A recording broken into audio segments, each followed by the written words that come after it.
Welcome to 2025. We're all wearing yoga pants that tell us when it's time to do our online yoga. Drones are delivering our vegan lunches. VR is the way we go on holidays. And we are sitting and waiting for our banana bread to bake in the oven. And toilet roll is now obsolete. So welcome to the future. But jokes aside, I really appreciate you all being here and taking the time to be in front of a screen yet again. I know many of you are already spending quite a considerable time on that. I know we've had two other conversations like this in the past, and we've asked our nearest and dearest in terms of what is the topic that they'd like to talk about the most. And surprise, surprise, future is what really we all want to be talking about. So we did just that. And I've got amazing speakers, as you can see, who each have a crystal ball, and I'll introduce them in a moment, and we're going to ask quite a lot of questions. So for those of you who don't know me, and I think there's quite a lot that don't, I see some kind of familiar names, if not faces.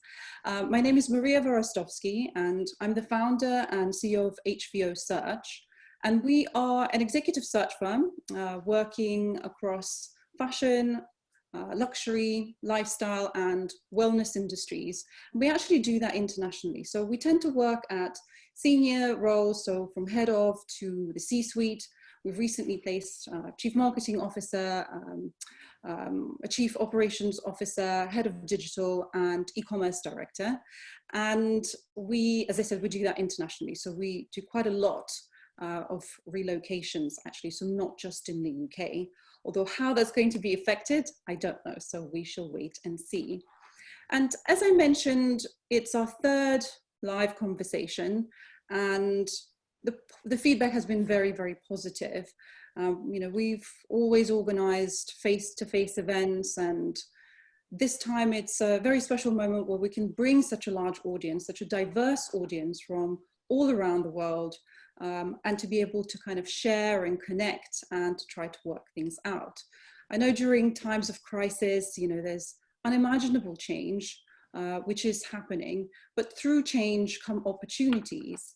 And what I wanted to do with this today is to imagine and to create those opportunities for a better future for all of us. So let's welcome our speakers. So we've got Doug Stevens, who is the retail prophet, Futurist. He's an amazing speaker. He's written several books. I think there's one he is writing on the pandemic, if I recall correctly. And he writes for Business of Fashion and presents for them as well. Then we've got Matthew Drinkwater, who is the head of innovation at London College of Fashion. So he's been very busy at this time, looking at kind of groundbreaking technologies to reimagine how the fashion industry works. So thank you for being here. And we've got Peter Cross, and he's the customer experience director at John Lewis and Waitrose. And he's been working very hard to put customer experience at the heart of the business. So he's had staff going into theaters, customers sleeping on shop floors, really experimenting with what that customer experience looks like. So very interested to hear what they all have to say. We are going to cover quite a bit of ground, I think, today. So hopefully we should be able to do that in an hour. And we will explore roughly kind of five things. So what our new normal is going to look like, how retail and online environments are going to be shaped by this pandemic.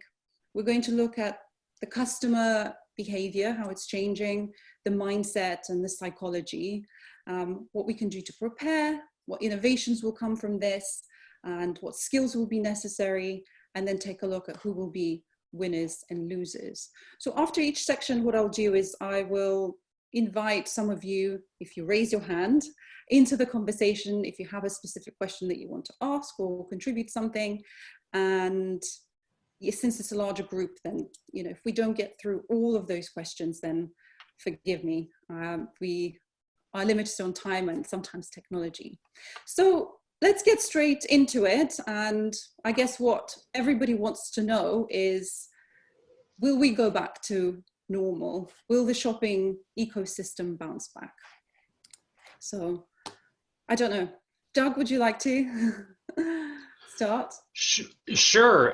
Yeah, I'll be the sacrificial lamb, Maria. No problem. I'll pick on you throughout. Don't worry. So, will there be a bounce back? And this is one of the hot topics, right? Will this be a V-shaped recovery? First of all, I think it's really it's important to understand the full nature of what we find ourselves embroiled in right now. This is such a multidimensional crisis that I think, first of all, it's very hard to get a gauge on what this is going to look like. In fact, I mean, we have elements of 9/11 here in terms of sort of the shock and awe. We have elements certainly of the Great Recession in terms of the drag on economic activity. There are elements of this that weirdly resemble World War II in terms of taking over of private resources and production output and turning that into crisis output and a government resource. And then, of course, the pandemic of 1918. We can go back and reference some things there historically. But suffice to say that this is possibly the first time in our lifetimes when both the supply and the demand of products have been cut off. This is not just a demand side problem, this is also a supply side problem. What can we expect in terms of a bounce back? Well, certainly as businesses around the world begin to open, even if that is just in a very preliminary sense, we're going to see a lift there. However, based on the experiences of Germany and China thus far, in terms of looking at the number of consumers that actually coming out to retail when it opens, it's anywhere between 30 and 60% of normal volumes. And online just does not have the capacity right now in most organizations to bridge that gap. So I think we're going to see a very small bounce back in Q3. It's not going to be enough to bridge the gap at all. Q4 is when we're going to see a persistent level of unemployment take hold in the economy. That is going to take us through the golden quarter, or the, kind of the magic quarter in the year, which would be holiday shopping. And on the other side of holiday shopping, we're going to see a lot more fallout in the retail industry. Until there's a vaccine, there's no return to normal. It's just the unfortunate truth, and there's no way to candy coat it. There are going to be consumers sitting on the sidelines, and everybody's going to be concerned about their incomes. How long do you think, so you're saying Q4, how long do you think it's going to be until really things do begin to look somewhat manageable and, workable? It's an epidemiological question, frankly, and if not maybe a mathematical question. And I think that time will come, a sense of normalcy will come when there's a widely available vaccine, when the majority of the population has been inoculated, and when we as consumers feel safe going back into retail or sitting on an airplane or eating in a restaurant.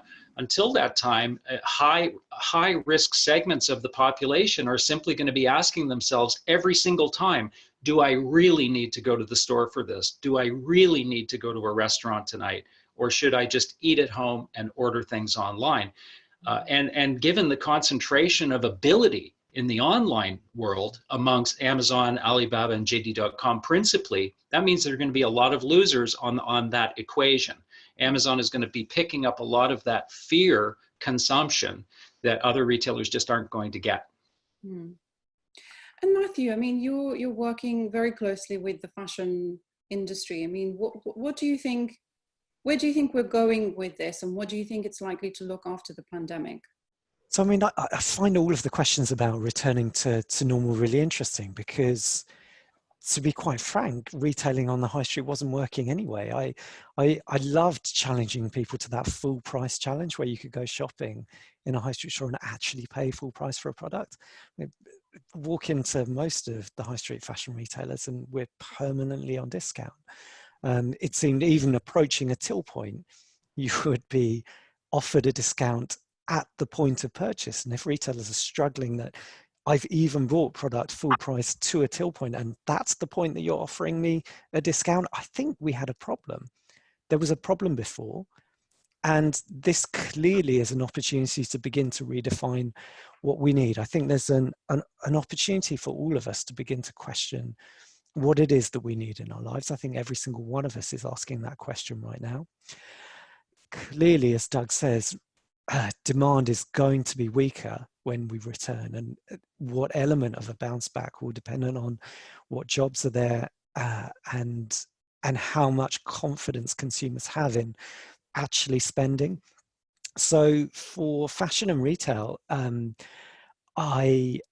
we've been talking about this for a long time, have been pressing on the urgency to begin to look at new business models and the ability to look at new types of retailing. And, you know, for me and my team at the college, that has been developing a pathway through 3D to digital product and digital assets, there has to be something new for fashion that doesn't currently exist.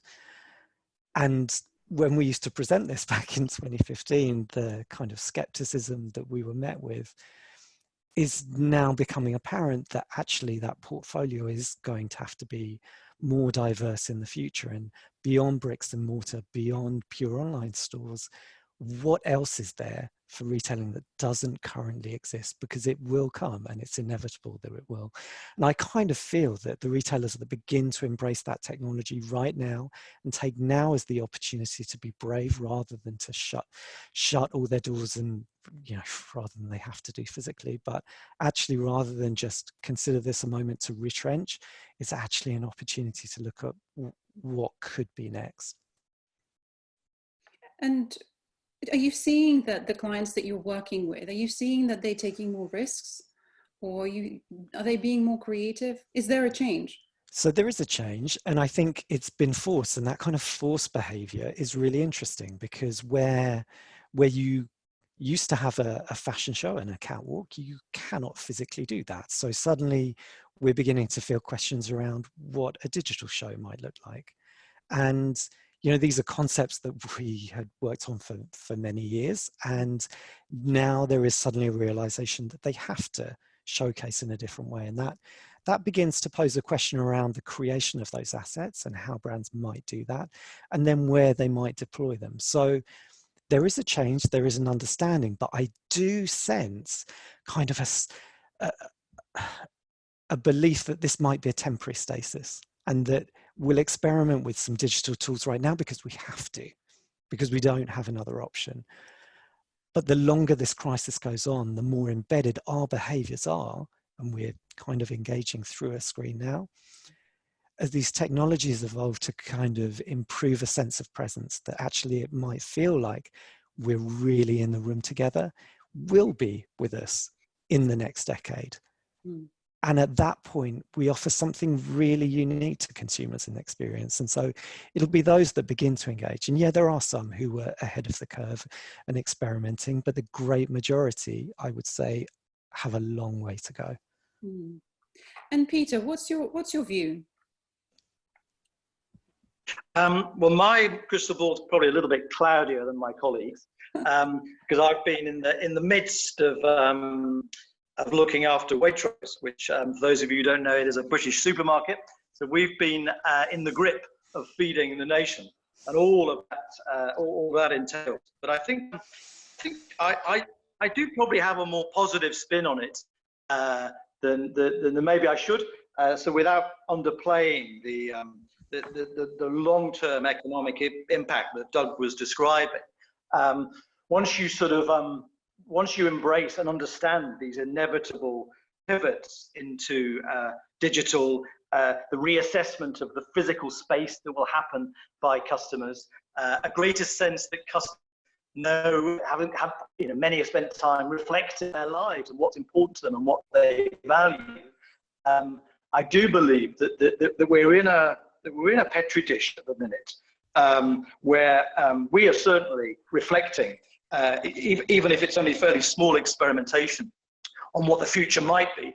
We're clearly in the middle of the crisis now. Well, we hope we're in the middle. We're certainly in it, over it. So it's very difficult to make future pronouncements, but we're trying to view the current situation as a petri dish of experimentation, where you're trialing different things, aware that the future will be different. The customer will want different things, but as long as that experimentation starts now, and we know the normal if the future will be a different normal, then that excites me in a way. No, I think you're right. I mean, as within any crisis, there's always an opportunity for change, to reimagine and to redo what is that we have been doing day in, day out. Because, you know, as Matthew said, it's, you know, there simply isn't any choice, because, you know, you have to do something differently because the old systems don't work anymore. And you're right in terms of that being, you know, quite an exciting place to be.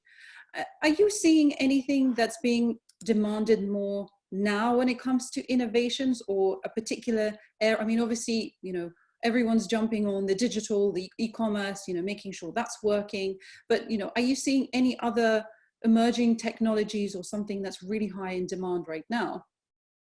Well, one thing we've done is, I mean, I look after a couple of brands.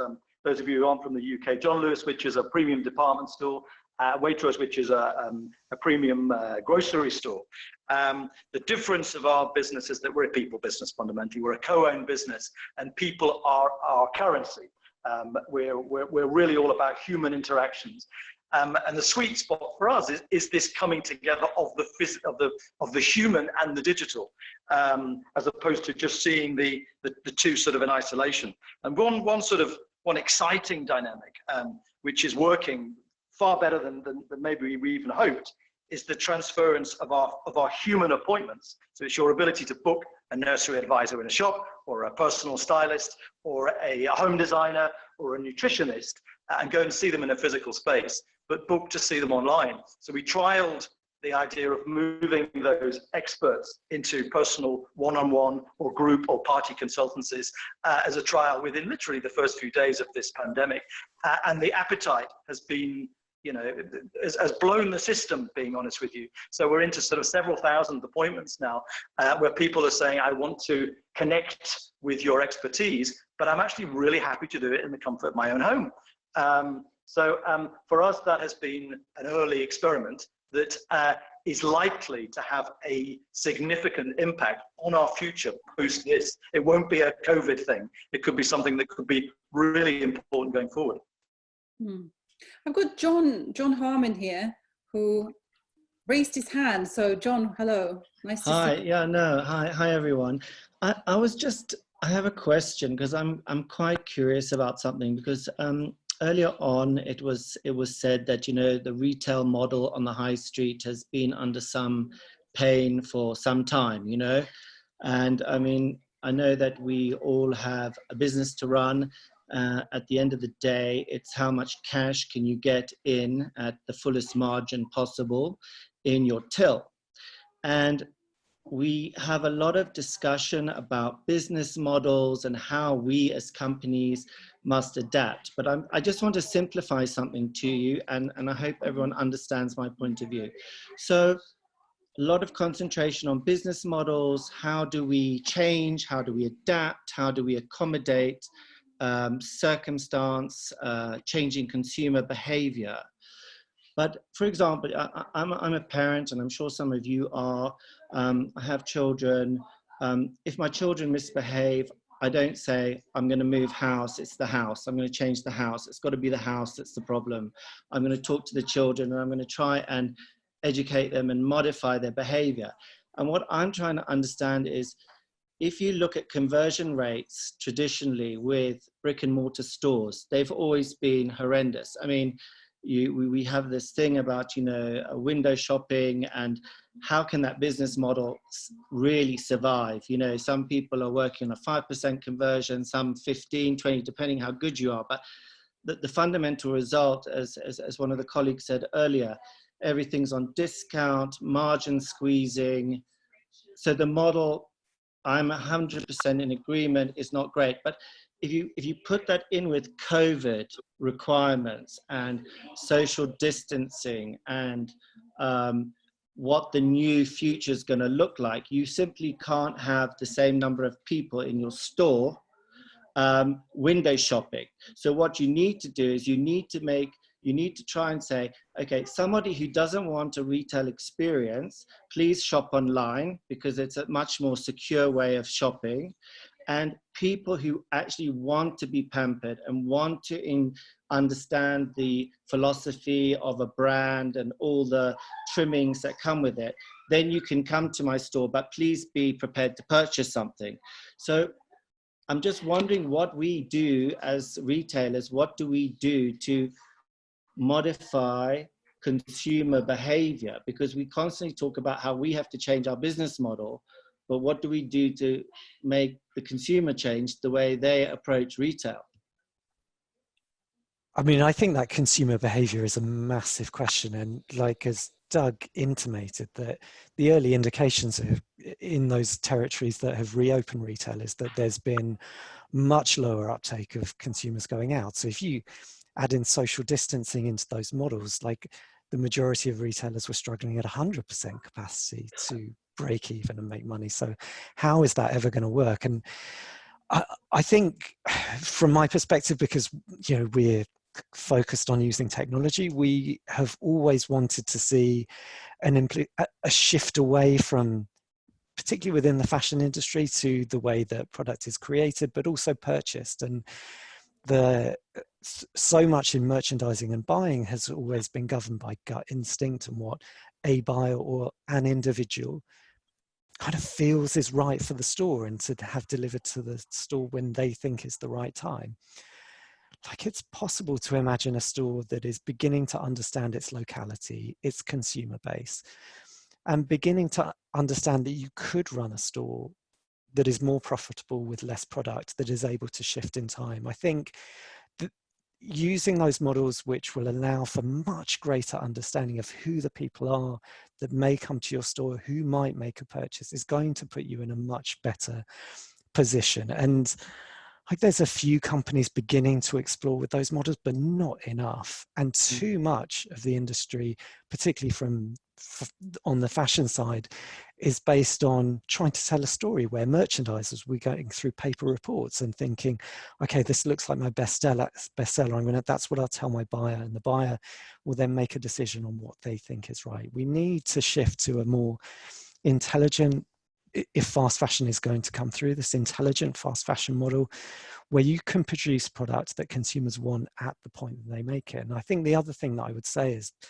clearly what's happened here is with supply chains and getting product internationally, we can begin to look at much more localized production. You can see that automation drifting into supply chain almost to the point of retail, where you're beginning to offer a more bespoke experience to consumers as they come in and beginning to produce product on demand. That there's still a way to go in that respect, but those are things which over time are going to allow for a much better experience. Is that going to get retailers to the level that they need to with those conditions? I think there's still a lot of questions, and what rent looks like if a store becomes more experiential than pure rental, I think is another big one. I would add on to that idea, and I think it's important to fully answer John's question. I think it's important to really pan out and look sort of in a historical way at how we came to have the retail industry that we have today.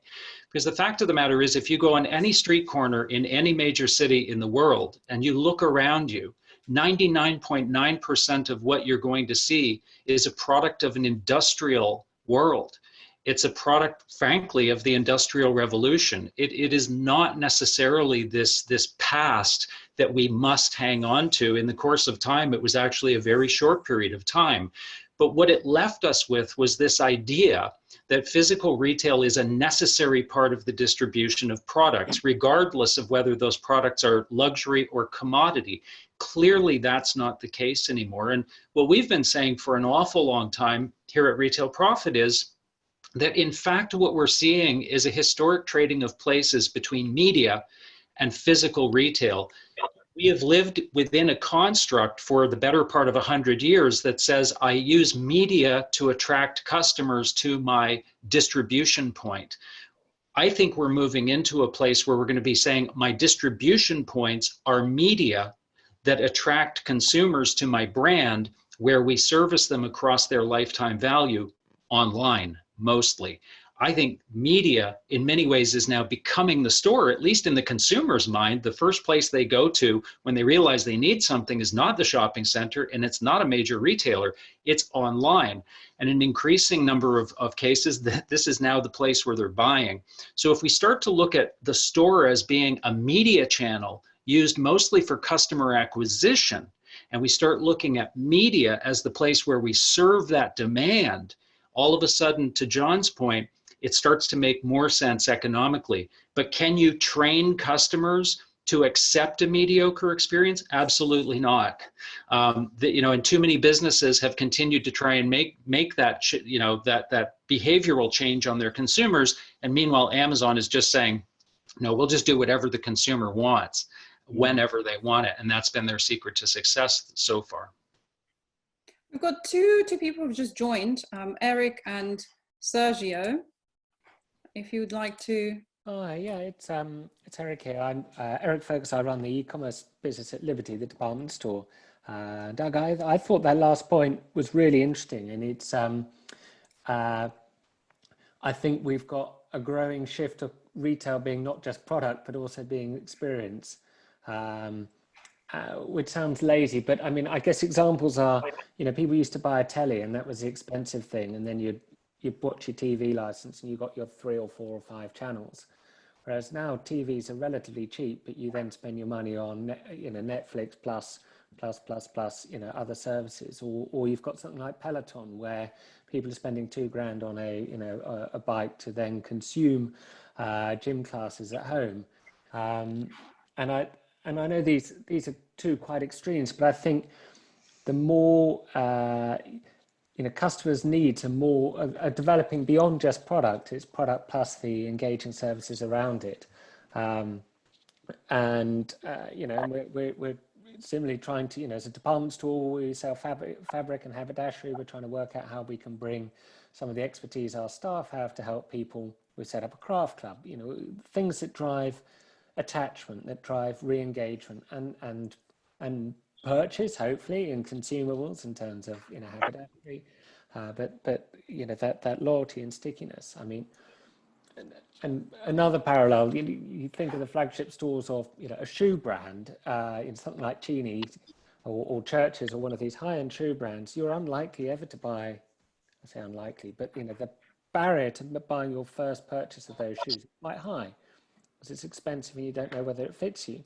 But once you bought into that once, it's off the same last. Your size, and that. So this isn't a new insight, but I think what we've seen from this pandemic is the acceleration of change in behaviour, and what has been incrementalistic decline or survival of decline by the high street is really going to accelerate, and it's going to force. I think more interesting high streets, very different but more interesting. What do you think? What do you think the high street will look like? What interesting things would you like to see, Eric? Well, I think in the larger towns, I think you'll get more of these stores selling product, but also selling services and selling it in an environment that is lifestyle enhancing. Peter, John Lewis, you had, it must have been 3 years ago now, the intelligent homeware at home in the sense of environment. That was really interesting, right? That was really interesting, and it was the fact that I'm talking about it points out that was quite novel. We're going to get more of that. It's going to be more showcasing. I think we'll also have far fewer shops. I think we'll, depending what this pandemic means for social distancing, we'll have other use, and we'll have change of, we won't need all this real estate, so we'll change to homes, and we'll change to any other use. I would have said cinemas, restaurants and hotels 2 months ago, but I'm not so sure at the moment. But it's going to be more engagement, I think. Sergio, I know you're there as a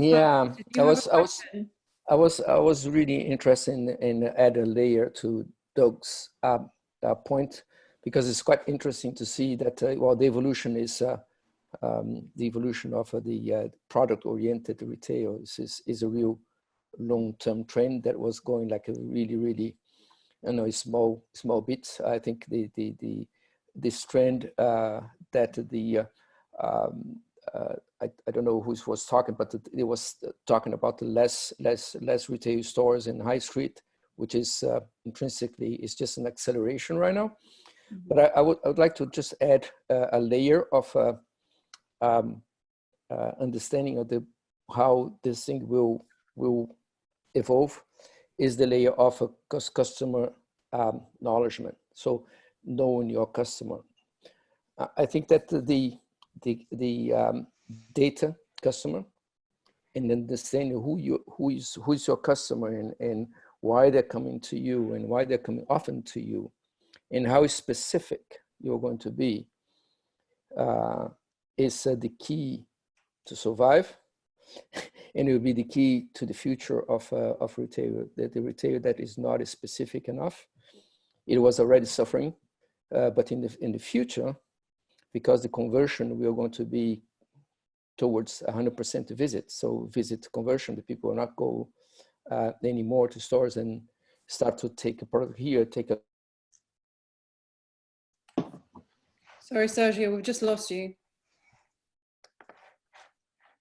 Store is there to serve in specific. So the acknowledgement of a customer and the use of that to being specific enough to capture and create a stickiness to a customer will be just fundamental.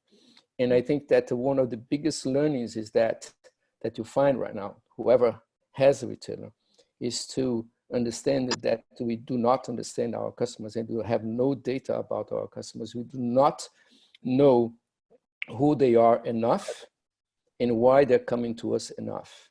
And this is a quite interesting theme, I would say, a layer to Doug's point, because I think that we are going to the era of not product oriented anymore, but the products will be there and we will have to find a way to connect the offering to the consumer. And it's all that about how specific you are and how well you know your customer. In the past is how well you know your product to convey a message. But today, this is not anymore sufficient. You have to know how well you know your customer. I think totally. I mean, this, you know, and the customer is changing as a result of this. And I think, you know, this idea of what's going on in the mindset right now, what's the shift, like how is that changing? And I know, Doug, you talk a lot about that at Retail Profit. Can you share a little bit more of your insight into that?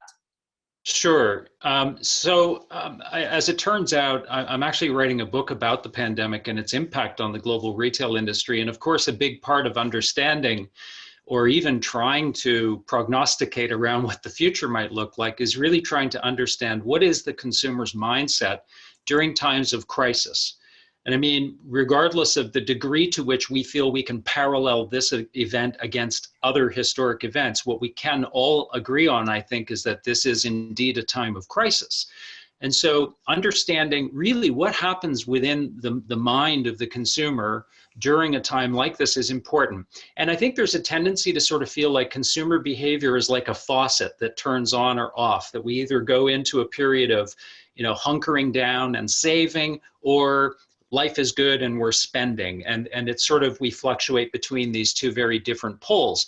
In fact, you won't be surprised to know that we're a bit more complex than that consumer psychology during times like this is very primal. And I came across a really, really interesting vein of research around this called terror management theory. And this is a theory that dates back to the 1980s, but has been more recently explored and updated around 9/11 and the crisis that ensued after 9/11.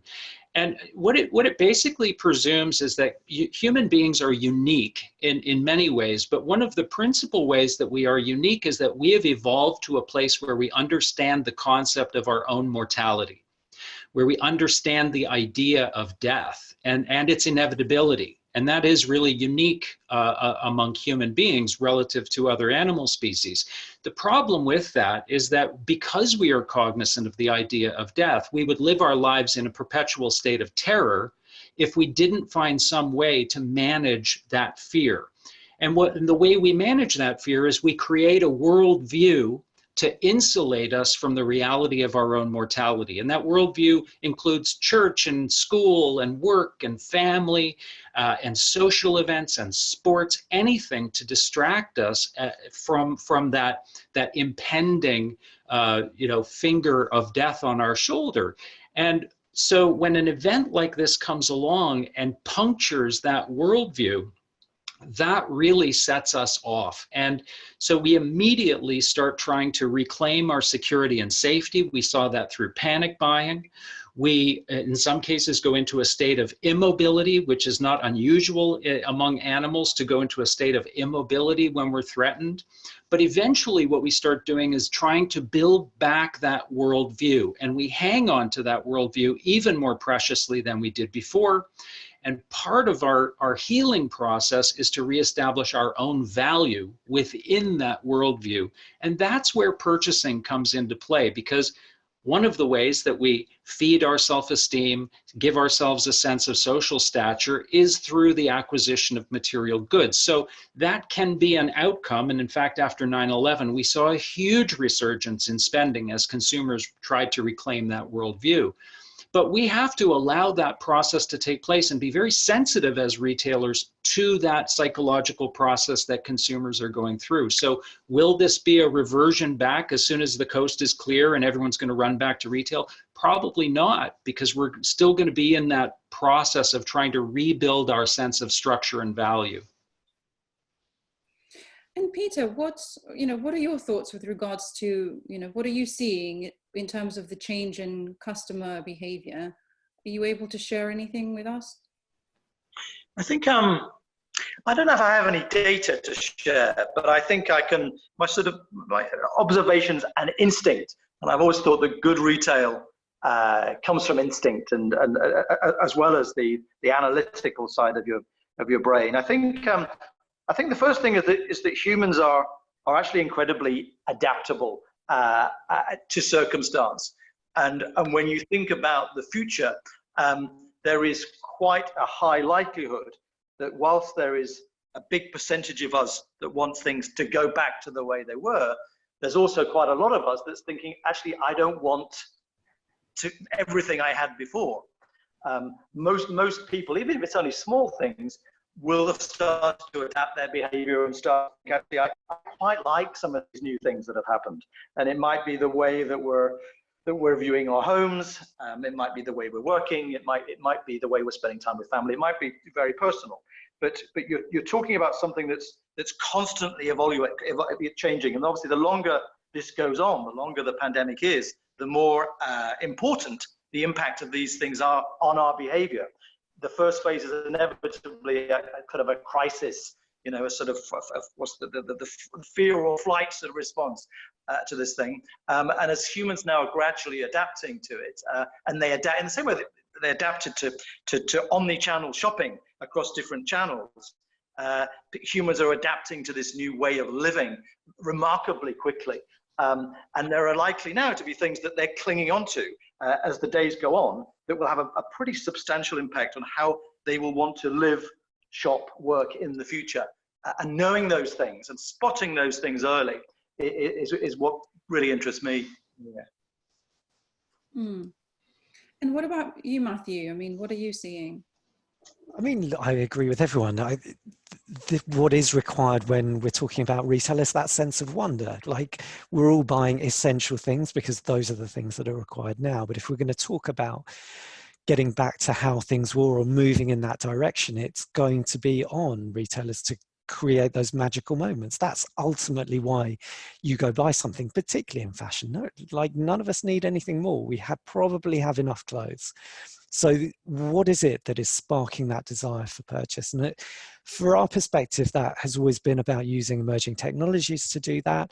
And what we're able to do now is begin to look at how creating digital content and bringing digital content into the physical world is going to change the way that we interact and see retail experiences in the future. So if I give an example of that, during Fashion Week a couple of years ago, we took over a designer's presentation and overlaid with the help of Industrial Light and Magic and Lucasfilm over 2 hours of real-time rendered visual effects, which could change the venue in real time all around you. And you had on stage digital models walking alongside real physical models. What we're going to see in the next 5 to 10 years in terms of the technology that underpins this is our ability genuinely to begin to bring computer graphics into our lives in a more meaningful way. So we're talking to each other through a screen. We'll see a few optical breakthroughs which allow for augmented reality glasses. Don't think Google Glass, think beyond that, which will allow us to entirely change what a product could be. So from a fashion perspective, you know, we've been creating digital products for some time. Some of our early tests with wearing motion capture saw people responding differently to wearing digital items. What we saw when we did that event at Fashion Week was massively increased dwell time, that people coming in and created a sense of wonder through the digital content that we were able to create around them. That could be something which is individual to each and every person that walks through that door. So the opportunity that awaits for everyone who begins to exploit this technology is creating awe-inspiring moments for each and every consumer that walks through that door. And the ability to create that kind of content is becoming easier and more accessible. Retail is going to look dramatically different. 5 years ago, people raised their eyebrows when we were talking about this. Immediately, we're talking about virtual catwalks, virtual products. And I don't know if anyone plays Fortnite, but I spend far too much time with my eldest daughter playing Fortnite. We went to the Travis Scott concert 2 weeks ago, alongside nearly 30 million other people, and experience a concert in a way that you would never have imagined before. So, you know, go back 18 months prior to that, we also went to the Marshmello concert, which was much more traditional. Performer on stage, but still we were within a virtual environment. We're getting closer to an augmented reality cloud all around us, where digital content will live amongst us every single day. That recurring revenue stream for fashion is something that could be done through a digital wardrobe. Imagine that update. So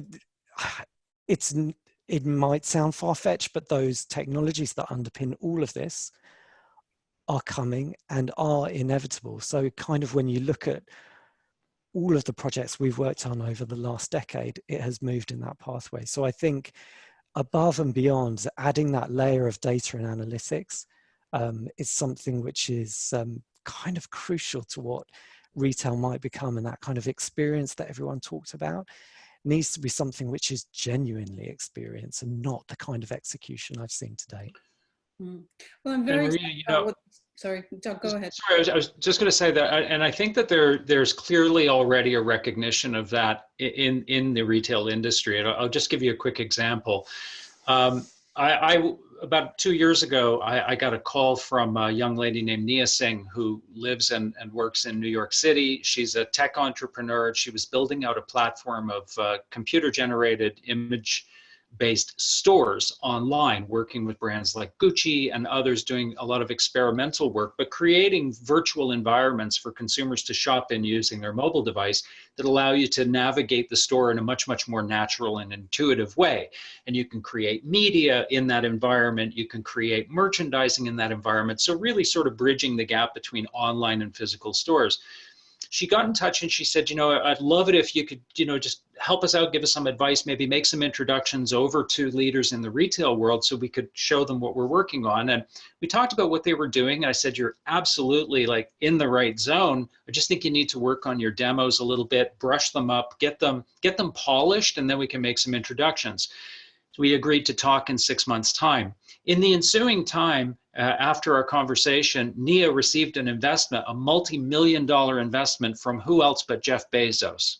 So clearly, Amazon recognizes that the experience it delivers today is not the experience consumers are going to need or want in the future.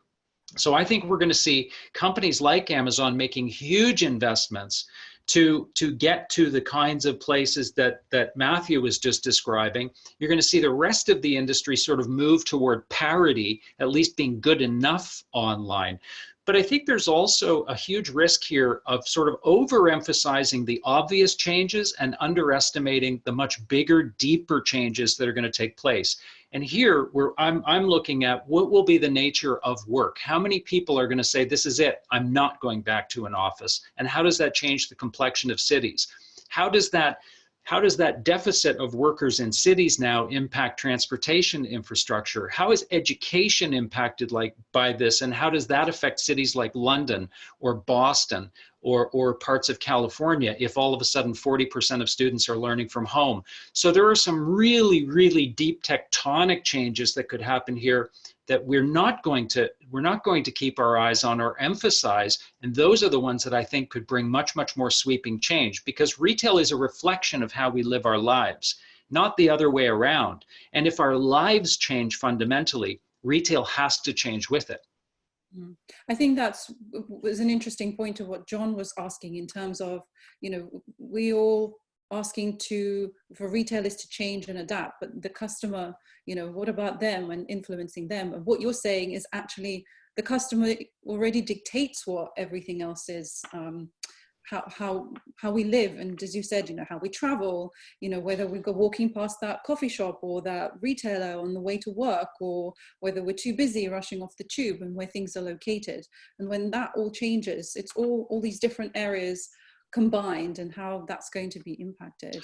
I mean, well, the important thing to realize is that people will say, we will always, you hear that a lot, we will always enjoy going to physical stores, we will always enjoy rock concerts, and we will always, do a lot of things. But the fact of the matter is, never at any other time in history have we had a choice. That's the problem. We've always shopped in physical stores after previous pandemics or crises because we haven't had a choice. We've always gone back to office buildings because we haven't had a choice. Today we have a choice. And that's why this is different than every other crisis. I know there's a few people who wanted to say something, so there's quite a lot, and I know I've let them kind of stay there for a bit. So let's see if maybe we've got some more questions. I know Chungay had a question which actually was relating to what you're saying. I'll just read it out. So he's saying that Carnival cruise ships bookings are up 600% since yesterday, when they announced that they're back in operation from August. And his question is like, do you really think that customer behavior will change? Have we been shut down for long enough to change habits? And then his other question follow-up is, what responsibility do marketers and brands have to produce better products and not revert to encouraging and fulfilling previous bad habits? That's a scary statistic, 600% up on cruise bookings. Who are these people? But in a way, I agree with Chingas, because I saw another horrific video from social media the other day where a Kentucky Fried Chicken opened up in one town, and there was a queue backed up for about 2 miles of people desperate to get their fried chicken. And she's like, how desperate are we to get these things? I think there will be a rush for a sense of normalcy, for people to do the things that they always used to do. And I think in the short time, from fashion, I know that people will want to go back to shows, but to that point that things definitely are going to change. And the longer that this continues, like how we interact and the tools which we interact are changing, and we have that choice. So I don't see that being ongoing behavior. And to the point on, is there something on brands to produce better products? I think there always has been. I think it's important too to recognize that we're going to hear a lot of stories like this. I mean, first it was the stories about the shutdown. And I mean, the old adage in media, if it bleeds, it leads, and so any disaster will do. So it's about shutting down stores and the degree to which we miss those stores. And now with the reopening, it's going to be about the overcrowding of stores, and look how many people are pouring back onto cruise ships. But we have to understand too that this isn't about absolutes. You don't need 100% of something to happen in order for it to have a dramatic effect. If only 2 out of 10 people who might have gone on a cruise 2 years ago now say, I will never go on another cruise again, that is enough to potentially put the cruise ship industry out of business. So we have to realize too that, you know, yes, we're going to see some weird pictures of people pouring into places, and there will be that percentage of society who literally just lays down on the railroad tracks. There's not a lot you can do about that. But there's a significant percentage of consumers that are not in those photos that are saying, I will not do that until there is a vaccine, period. Mm. We have another question from Lara Mazzoni. It's actually a question to Peter, and she's asking what you think about the virtual shopping in John Lewis. It's been, you know, a traditional kind of hands-on customer-centric store. So she's, you know, what do you think about virtual shopping inside there? Yeah, I think, I mean, the example that I gave Lara earlier on around these virtual services has for us been very enlightening. And the key in our case is to ensure that you've got a human face down the camera who is delivering that personal, authentic, warm experience with the sort of backup of knowing they're being trained by us, and the likelihood they've spent quite a considerable time in our business. But I think the interesting thing is that some of the things that come out of this pandemic are things that might stay with us. And I have got a huge amount of sympathy with what Matthew was saying at the beginning of this session around, you know, let's not kid ourselves that a lot of this stuff wasn't probably going to happen anyway. Anybody who was in the physical store space who wasn't seriously reflecting on the role of their shops as part of their omni-channel experience, you know, was maybe not looking at the news. So what this has potentially done, as we've said, is just to really accelerate the change that was coming anyway, and forced us to really consider the role of these different channels. And I think the last point, we'd probably be foolish across retail businesses like ourselves to imagine that we're going to get this kind of cruise ship effect when hundreds of thousands of people are going to pile back in, because there is no real alternative to the cruise ship, whereas there is an alternative to the physical shop. Mm. I've got Lara here. I don't know if you wanted to add anything. We can't hear you at the moment, so if you want to, yes. Hi, hello. Thank you all. It's very interesting, and thank you, Maria, for organizing such a great webinar always.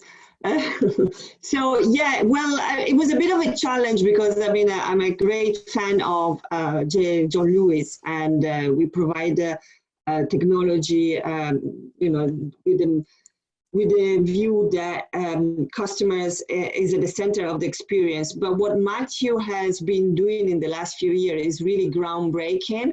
And I think he probably agrees on the fact that scalability of this technology has been hard to achieve, maybe because you always have a store open and people were always going to the store.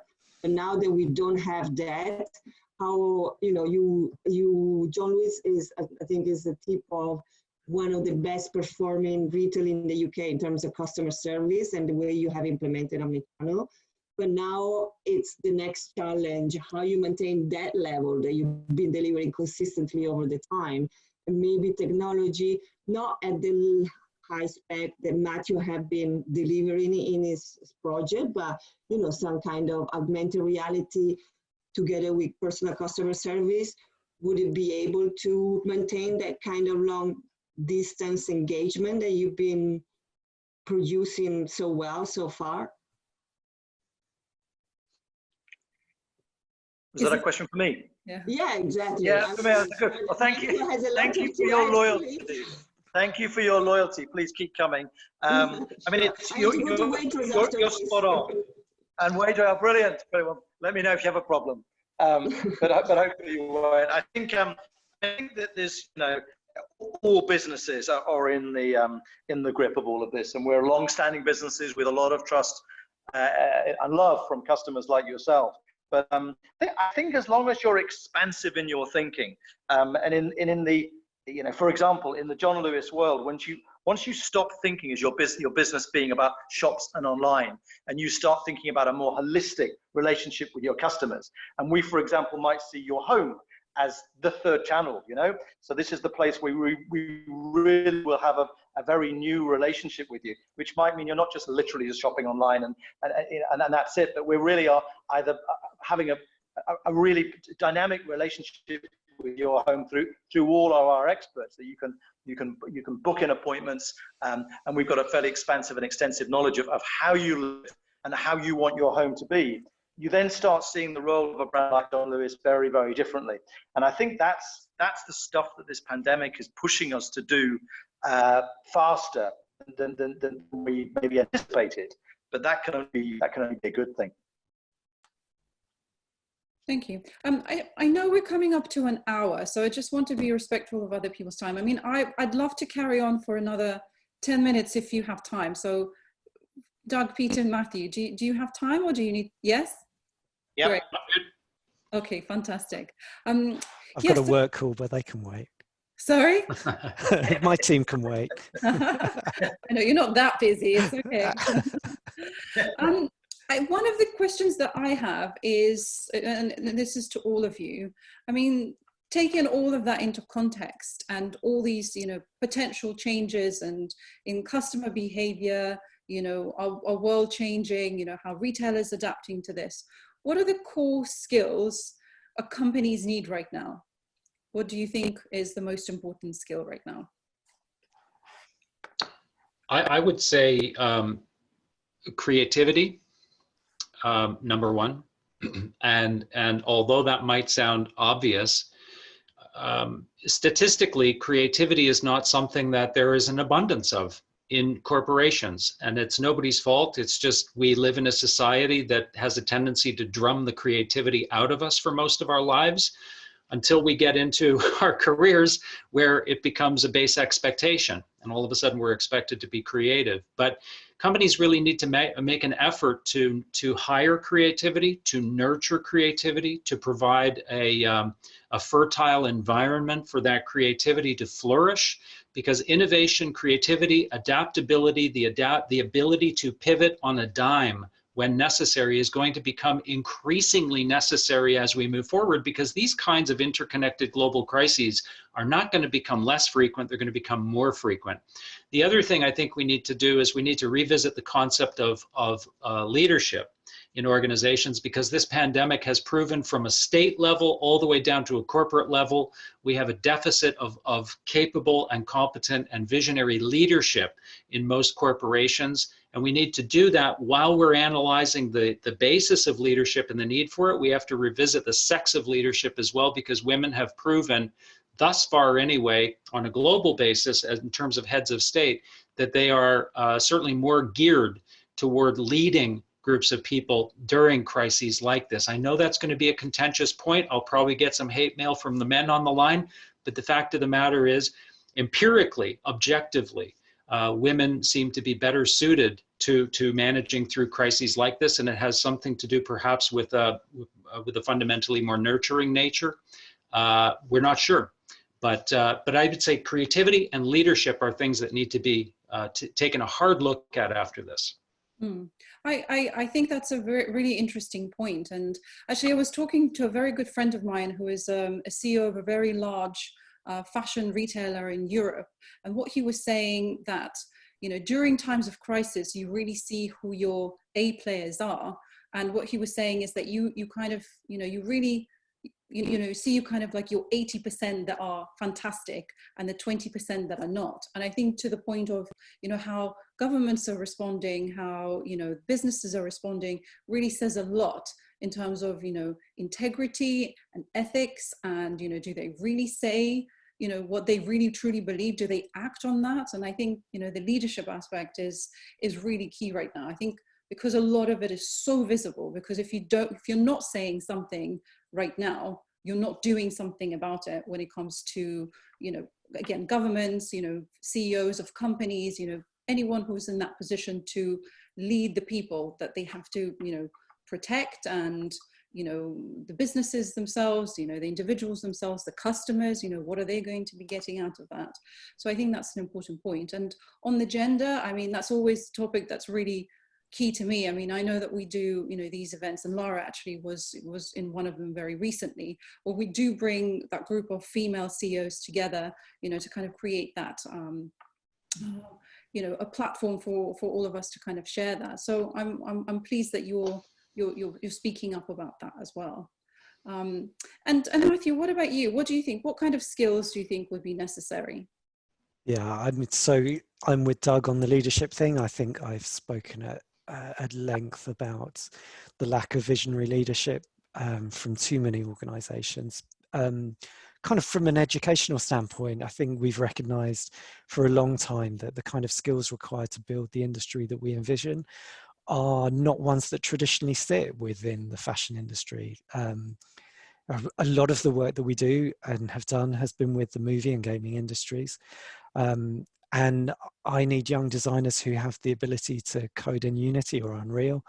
And 5 years ago, I wasn't seeing so many of those, but more recently we are, and we run workshops at the college on every emerging technology that we can get our hands on to get students absolutely engaged and immersed in them, so that they leave with a better understanding of how to apply them and with a better understanding of what the possibilities could do, so that they go into industry and can start making a difference. Because, I can tell you too many times I've stepped into organizations and seen people who are literally terrified to engage with technology, to put on a headset, to step near a computer screen. These are things which are embedded in too many organizations, and that needs to change at a grassroots level, which is something we're fairly passionate about. And Peter, what's your view? So for fear of being a bit of a sycophant, I agree with Doug as well. It's the dreamer, it's the innovator, it's the risk taker, it's the entrepreneur that the business of retail needs now at a senior level, to really be brave enough to challenge the status quo and experiment and try new things. I've also probably got a personal view that we need more people who are comfortable in both digital and physical, because customers don't work that way. They're not binary. Whereas we tend to be in the industry a bit binary about, I'm a great digital person, or I really believe in the physical space. And we're going to need more people who are comfortable bridging and working across both areas. And I think there's probably a gap in talent in individuals who are as comfortable in both. So I think that would be something that would be brilliant to nurture in the industry. I think for us as well, I mean, throughout all of my careers at Headhunter, I've seen that companies are always asking for two polar opposites in one person. And I think no more than now, I think that's going to be key. You've got this, somebody who's creative, who gets the product, the brand, but then also somebody who's commercial and can apply it to the real world situation. And that kind of like that mix of the two is so important and so rare. And I think that's what, that's what we constantly are tasked with finding. So I think, what you're saying is now it's just more of that happening now. It's like that rare breed. I actually have a very short poll that I wanted to ask the attendees before we all kind of leave and before my final question. So if I can just do that very quickly. I've never done this one before, so I'm just going to launch it. It's about 4 or 5 questions. So, and it's like, will we go back to the old normal? Is the high street dead? Will e-commerce, digital save the day? And is your company, there's actually 5 questions. Is your company investing more in digital as a result of the pandemic? And is your company willing to take more risks now? So it'd be quite interesting to see what the results are. It's quite fun to do this. Host and panelists can't vote. I don't know if any, sorry, you can't vote. Oh, I'm so sorry. Well, next time. I didn't ask the panelists. So what have we got? So number 1, we've got no, we will not go back to normal. So we've got 83% and counting. Is the high street dead? No, but quite a few people are unsure. And will e-commerce digital save the day? Yes, 65% are saying yes. We've asked that question in the last 2 webinars. That was not a kind of a conclusive yes. I think it was, it's going to get us to a certain point, but, at some point, we don't need to buy everything online, and for sure experiences and going to places, that's going to be important. Number 4, is your company investing more in digital as a result of the pandemic? 71% are saying yes. I think we're definitely seeing a lot of that. And, you know, a lot of, you know, our past panelists were saying that, you know, all of a sudden it's like all these projects that have been put on hold and, you know, have been waiting for ages to start them, all of a sudden it's like, do them, and like, what else can we do? So, you know, to me that shows that people are willing to experiment. And the last question is your company willing to take more risks? And that's a 69% yes, which is a good, I think it's a good statistic. So yeah, very interesting. Thank you for the poll. So that was a bit of fun for me. But well, before we wrap up, I just wanted to ask, you know, and I'm sorry for those again who didn't have the chance to participate. It's just, I actually ended up having quite a lot of questions that I didn't get to ask. It's a fascinating conversation that I would love to, you know, to continue, but I know that it's time sensitive. But who do you think will be the winners and who do you think will be the losers? So Matthew, we'll start with you. Well, that's tough.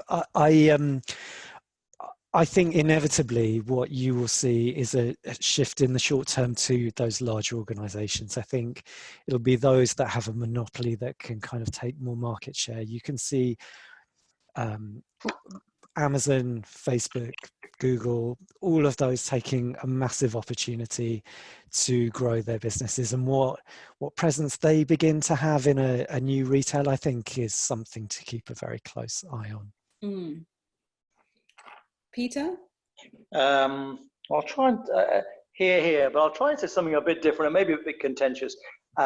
Maybe it's being a bit hopeful, but I love the idea of the more traditional high street, with a blend of independents and larger retailers being one of the longer term victors in this, as people really start to reflect more on the community, their own identity, the social fabric of things. Humans are inevitably always going to be quite social creatures, and this could be the making of the high street, if one puts a positive lens on it.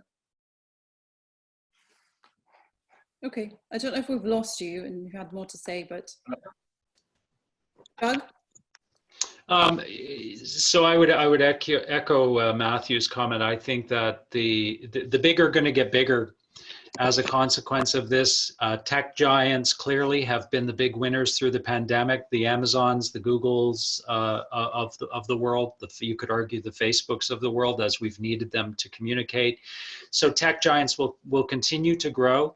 The bailout victim or the bailout beneficiaries, surprisingly, will probably, in the airline industry or the cruise ship industry, they will take public funds for their bailout. They'll pay themselves bonuses and they'll buy a bunch of other lagging competitors, and they'll wind up winners miraculously once again out of this. So my fear is that we're going to lose a lot of the texture and diversity and dynamism of our high streets, at least in the short term. We're going to see a tremendous number of small businesses close, and that's unfortunate.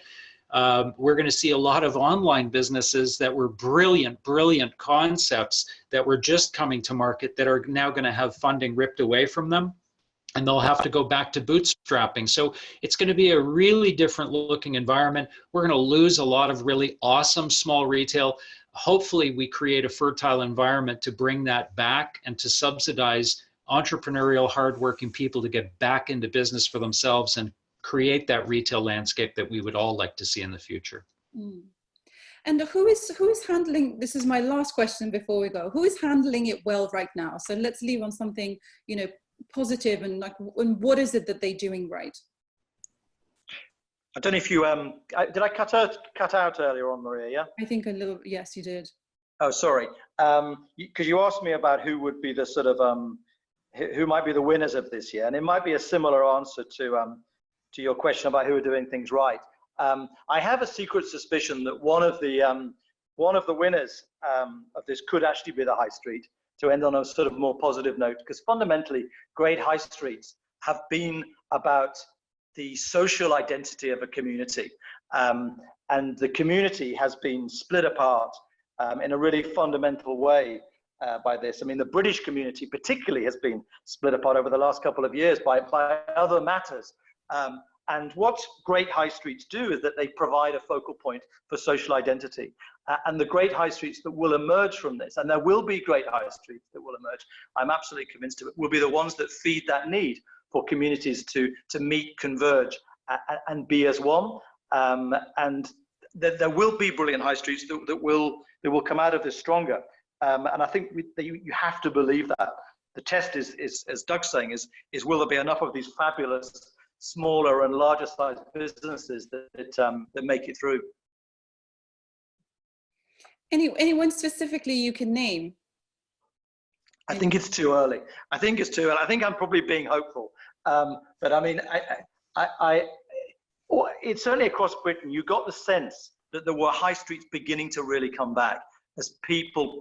I think humans are fairly cyclical, and there's only so long we can spend in digital channels as social creatures. Inevitably, there is a more social, connected need for humans to get back and be with other people, and that will be an eternal truth. And the grey high streets that you see busier will be the ones that deliver that. Maybe I'm being hopeful, but I do suspect that we're going to see some tremendous high streets coming back, but it may not be till next year. Let's see. And Doug, what about you? Anyone that you think is doing well? Well, you know, I mean, I've pointed to Nike through this crisis as a brand that I think was textbook in many ways, not just with what they've done and how they've handled their brand and communications with customers in the crisis, but also the work that they were doing prior to the crisis. I mean, dating back to 2017, Mark Parker and the team at Nike saw the need to take back more of their distribution in a direct-to-consumer way, to invest tremendous amounts more in digital capabilities, to explore different formats of stores, physical stores, you know, really tinker with this idea of the store as a media channel for consumers. That has really paid off in spades for them. Their results in the heart of the pandemic were not so bad. I mean, they were bridging a lot of the gap with their online sales. Their communication through the crisis has been great. It's been unwavering. It's always been about their people and their customers and the safety of both first and foremost. Very clear, concise communications where others have not been. So I think when history writes this from a retail standpoint, many people will look back on Nike as being one of the ones that really prepared properly and navigated the crisis well. Thank you. And Matthew, what about you? What do you think? I think everyone who's here is doing pretty well. You know, we are going through, as we said at the start, really completely unprecedented times. And all of those discussions that I've had around digital and particularly artificial intelligence have always portrayed this kind of either utopian or dystopian vision of, you know, we'll all be sat at home being paid to be at home and not working, or everything will be shut and we'll all lose our jobs and robots will take over everything that we're doing. Kind of all of those have started to happen in a much quicker timescale than any of us could possibly have imagined. And here we are, the furlough scheme in the UK has been extended to October. We are walking towards universal basic income, these principles that we felt could possibly be a solution to artificial intelligence, replacing roles and jobs, and people pushing back on what they want to do, where they want to go. I don't want to travel. I don't want to do that job. I would rather have a robot do that job. We are all having to navigate things we have never experienced before. So I kind of look around and think, yeah, actually we're all doing okay. And we're still here. We're still communicating.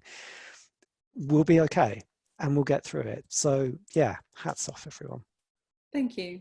Well, I think in any times of crisis, it's, you know, this, as I said in the beginning, the uncertainty and not knowing where things are going, and, you know, the fear and the panic and making decisions based on that. And my hope is that we take that in, you know, in our stride. Of course, you know, it's unprecedented times. We don't really know what the future is going to bring. We don't have the crystal ball as much as we'd like to, but what we can do is we can anticipate, you know, what we would like to happen in these, you know, times of crisis. You know, what do we want in our lives? You know, how do we want to conduct business? You know, what is important? What's, you know, what do we want our high streets to look like? How do I want to travel to work? You know, what things do I want? And my belief is that we do eventually create the things that we imagine, and that's both negative and positive. And so what I would like to do, at least on a tiny scale, is, you know, to talk about things, try to imagine the things that could be useful and could actually create a better future for us all. So thank you for sharing, and thank you for, you know, giving your insights, and for everybody who's been watching. I really hope your family is safe and you are, you know, coping with it the best you can, and you got something out of this. And, you know, would love to get your feedback. I'll do a short survey at the end, maybe not today, but tomorrow. I might be running out of time. To kind of hear your feedback and ideas for next events. And I did see someone commenting in terms of women, it's like, where are all the women panelists here? So that's a very good point. So if you have any suggestions for any amazing women that I can invite to do something like this, then let me know as well, because that would be a joy. And but thank you again, and I really hope, you know, we all come out of this on top, and, you know, continue this goodwill, I would say, that we all prepared to, you know, give a little bit of our time to support each other. So again, thank you, and wishing you a wonderful rest of the day, and hope to see you at some point face to face. So thank you.